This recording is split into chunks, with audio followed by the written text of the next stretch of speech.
Hey everyone, I'm Mine, and this is set number 75329, Death Star Trench Run Diorama from the LEGO Star Wars theme. This set contains 665 pieces and will retail for $59.99 in the US. This set does not come out until April 26, 2022, but it was sent to me early by the LEGO group through the LEGO Ambassador Network while opinions express this video on my own. Before I get started, I'd just like to ask you guys to please like the video and subscribe to the channel if you're new. I just did early reviews of the other two diorama sets, Yoda's Hut and the Death Star Trash Compactor, and I have other really exciting stuff coming soon, such as early Jurassic Park reviews. So if you're interested in seeing any of that, subscribe to the channel, put it directly in your sub box, and really help support the channel. But with all that being said, let's get on to the review. So the Death Star Trench Run, I have really mixed feelings on. Right off the bat, it was the set I was least excited for from this diorama line. Not because it looked bad, but just because it was micro-scale. And while micro-scale can be cool, it's just typically not what I'm interested in with LEGO. I'm a very big fan of minifigure scale. I like that minifigures can be put in like multiple sets. So micro-scale right off the bat made it the least interesting one for me. But I hope to have an open mind about it, and I was hoping building it I would like it a lot more. But having it built, I'm still like, I don't know. I don't feel super strongly. The one thing I will give this set is it was the most fun build of these diorama sets, and in fact one of the most fun building experiences of any LEGO set I've built in recent times. Because the greebling of the Death Star texture was so varied, I never knew what was coming next, and there was hardly any like X2 stuff where you have to build something twice. Everything was unique, and I loved that. That being said, the final result, I'm kind of shocked how samey it looks. With all like the different building techniques, I expected this to look more varied. But I don't know, looking at this, especially head-on, I just see a lot of the same pieces. The, like, ingot pieces that LEGO uses a lot for texturing, I feel like are used way too much on this set. And I don't know, while I get what they're going for, the Death Star vibes doesn't really click for me. It just kind of feels like a varied gray wall and a very grayed ground. I get that the Death Star is very textured, kind of like this, but it just doesn't really hit for me. And that was a little bit of a letdown, I will admit. I'll also say this looks better on camera than it does in person. But yeah, I don't know, I'm looking at this and then just like, it doesn't really do it for me. Another big disappointment with the set was the Microbuilds, especially the TIE Fighters. I think they're not great at all. Like, yeah, it's clear they're supposed to be TIE Fighters, but especially like the blast coming out, I don't think that's done very well. How could they have done it better in this scale? I'm not sure.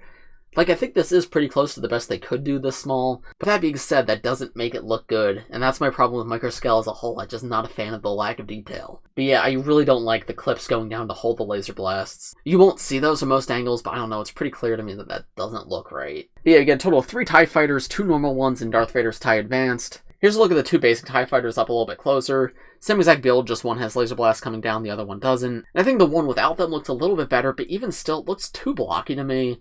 And again, I know that's all you're gonna get in microscale, but yeah, I'm just not the biggest fan of how these look. You can see this one's attached onto the build with this trans clear bar, and the other one is the same, except it comes out from the side rather than the bottom. Darth Vader's TIE Advance also comes out from the bottom, and here's a look at that up a little bit closer, and again, I don't know, I don't think it's that great. Like, it's not bad for this scale, I think it's about as good as they could get it, but I really feel like these builds need to be a little bit bigger, because this just is not a good enough representation of Darth Vader's TIE Advanced. I don't know, you guys will have to let me know what you think of the Microbuilds in the comments, because I am not super hot on them at all. And then the main part of the build too, so that kind of takes away from the entire thing. And yeah, the instructions tell you to put one blast further out than the other, to have it look like this one was shot first and then this one. Yeah, I think there was a lot of really creative and interesting ideas with these. I just think, unfortunately, LEGO in this small of a scale, there's not enough room to give this the level of detail that it really needs. Luke's X-Wing, though, at the front is definitely the best microbuild in this set and looks a lot better than the others. I love how they did the wings, instantly recognizable as what they're supposed to be. The nose is done pretty well, too, and it's pretty perfect. There's a printed tile of R2-D2 on the top, which is really funny, but I think that works pretty well. A little bit goofy looking, but in this scale, I think that's fine. And out the back uses these trans pink gem pieces, which I think look pretty good. I also like how the bar that holds this one up allows it to go at an angle. It creates for a bit more dynamic motion, especially if you turn it a little bit too. Yeah, this microbuild overall is very good, especially on display. I just wish the TIE Fighters matched a little bit better, because yeah, they are not great. And then just taking a look at Death Star surface, obviously I'm not going to go through all this individually, because like, what am I going to say? It's just a lot of varied gray pieces, lots of piping and insets and outsets. And it does look good overall, but part of me almost wonders if it's too much, because to me it almost loses track of what it's trying to be and looks just messy.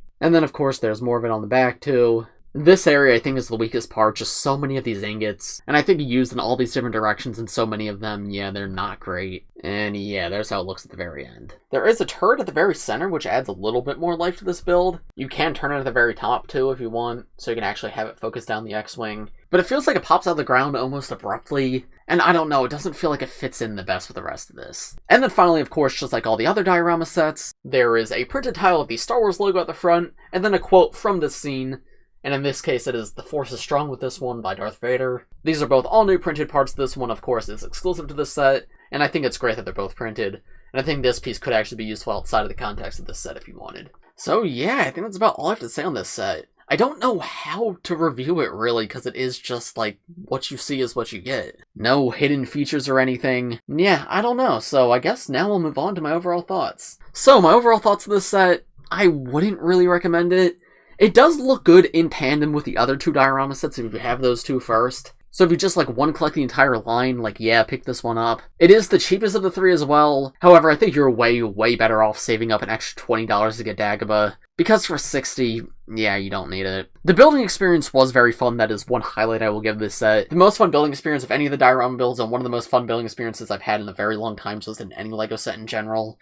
But I just wish there was more here. The grid building on the sides is fun, but I wish it was a little less flat, because I feel like I can really still see the flat walls beneath all the greebling, and I feel like to be effective it would really need to not do that. And the micro builds are just okay. I really like the X-Wing, but the TIE Fighters are just eh.